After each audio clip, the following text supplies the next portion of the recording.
the same year, let's see, 69, yes, that we went on the moon, yes. I had also made my debut, Shakespeare debut, at the Globe Theater in the summer with Comedy of Errors, Hmm.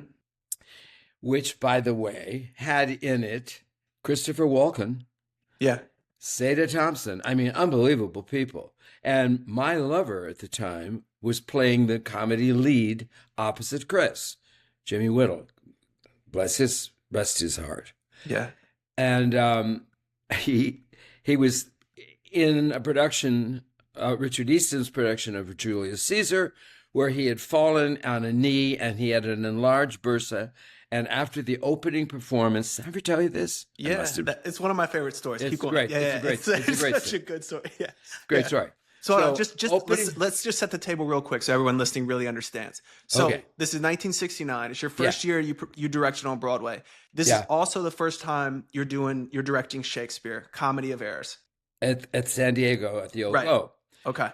And there's Ellis has gone to direct Richard Easton and Seda Thompson in Macbeth. Mm-hmm. That's the card. Yeah. And then Richard, who comes over from England to do this, he gets to direct himself in Julius Caesar. And now we need a comedy. Oh, okay. Oh, let's let Jack do Comedy of Errors, right? Yeah. He's a funny guy. He can do Comedy of Errors. And who can get hurt?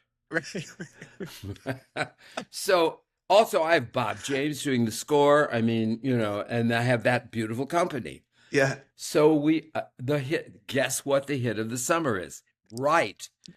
Comedy of Errors. Of course. People flipped over. It was adorable. Sure. But on the opening night, my lover is fought Uncle Boom and has a terrible enlarged bursa and goes to the hospital and is in the hospital.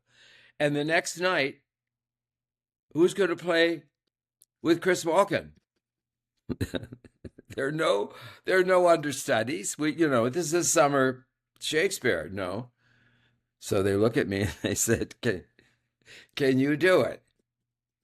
And and you can know the answer to this. First of all, I could play everybody's part because I'm a young director. I'm so excited and so thrilled to be doing this that I knew everybody's part. Yes, of course I know his part. Also, he's my lover, so You've been running lines for weeks. I'm terrified he's going to fuck it up. What have I done? So they said, "Would you do it?" And I said, okay. So I get ready, and I've done a whole prologue. Because the character Egon tells the story of the ship and the kids, the twins are separated and blah blah blah, and I chose to do it with us all sitting there in rehearsal clothes, listening to this play being discussed, and then we all picked parts up, and everybody was in a different period. Comedy of Errors, get it? Yeah. And so, except for the Dromios, the twin Dromios, there was one costume. Hold on, I just want to point out very quickly. Now, maybe this is why I wanted to make that bad joke about 1969. It's a little bit like what you just did with Ghosts. Sort of out. Are you saying 60 years later, I've had another idea in my life? No, I'm saying time is a circle. Because it's a little bit like what you did, right? Just like quickly. Like it's sort of this idea of like we're in a production that morphs into the production. Wow, that's true. Good for you. This is my symbol for time. Well, people can't see it unless they're watching, but this is my time as a circle symbol. Anyways, I didn't mean to cut you off. All right, so they're listening to this prologue. You have to cut me off. There's no going forward if you don't cut me off. So anyway, okay, this is all to say. Two things about this. I'm off, wait, go ready to go out. Join my lines. Do I remember the lines? Okay, and then I go out, right? Then I do the scene. Shot with adrenaline, you can imagine, right? With Christopher Walken. We can make that, the Christopher Walken. We're a team, Chris and I. Yeah, and also, I had done the comedy for my lover, who was slight and funny and offbeat, and everything I'm not. And I knew intuitively that I couldn't do his performance, but I'm the director and I know it's funny, and I think I ought to be able to do this. So anyway, Is he, one question, is he there, or is he like, can he leave? You know, I know he has Ooh, the injury, your lover. he's in the hospital. Right. Okay. That's what I was wondering. He didn't make his way to the crowd. He's just He's in the hearing about hospital. Okay. He's in the hospital for 3 days. Yeah, he's gone. He's gone.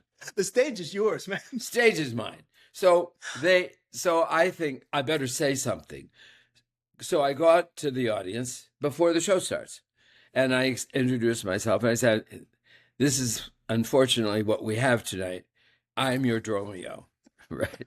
And of course, audiences love that. Right. They just love it, because who knows what's going to happen, right? And this poor sap is up there, and okay, well, of course, I'm not bad. I'm not too bad. And to the degree that here, this is true. There's a thing you can do on stage if you're a comic actor. You lay the line out. It's a great line, right? And you get a laugh, and you hold.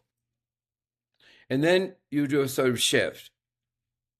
Like, what did I just say? And you get another laugh. Right. That's true. Yeah. And then if you're really good, you bring it home with a sort of, yeah, that's right, or whatever. Sure. And you get around. Sure. Get around, right? Sure. And I think people probably work their lives for that moment to see, there's my laugh, I got a second laugh, and I get a round of applause, right?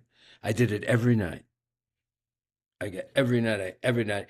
Jimmy couldn't do it. He didn't get it. No, I never said this to him, God rest his soul, but he didn't do it. But I got it every night. I got it, right?